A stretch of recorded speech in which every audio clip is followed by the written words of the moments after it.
Navi Mumbai police आयुक्त Milind Bharambe, police सह आयुक्त संजय येनपुरे, अप्पर पोलीस आयुक्त गुन्हे शाखा दीपक साकोरे, पोलीस उपायुक्त गुन्हे शाखा सचिन मुंजाळ यांनी नवी मुंबई नशामुक्त करण्याचे व अंमली पदार्थ सेवन व विक्री करणाऱ्या इसमांविरुद्ध कारवाई करण्याचे आदेश दिले आहेत। त्यानुसार तळोजा पोलीस ठाण्यात पाहिजे असलेल्या गुन्ह्यातील आरोपी वसीम लुंगावानी व अप्रान पटेल हे सेक्टर 13E कळंबोली येथील कादरी गोट फार्म या ठिकाणी असल्याची माहिती अंमली पदार्थ विरोधी कक्षाचे वरिष्ठ पोलीस निरीक्षक संदीप निगडे यांना मिळाली।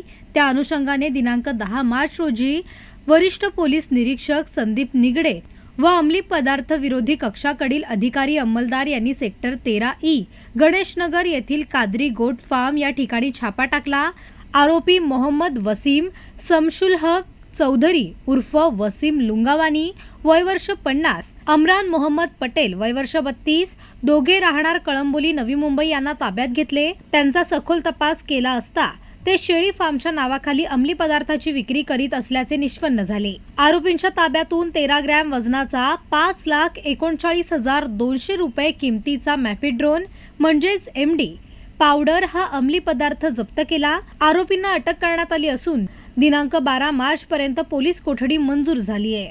गुन्ह्याचा तपास वरिष्ठ पोलीस निरीक्षक संदीप निगडे करत आहेत। आरोपींच्या पूर्व इतिहासाची पडताळणी केली असता आरोपींची नामे मोहम्मद वसीम शमशुल चौधरी उर्फ वसीम लुंगावाना हा पूर्वी मुंबई येथे राहण्यास असून सध्या तो कळंबोली येथे राहण्यास आला आहे। त्याच्या विरुद्ध मुंबई परिसरात एकूण 14 गुन्हे दाखल आहेत।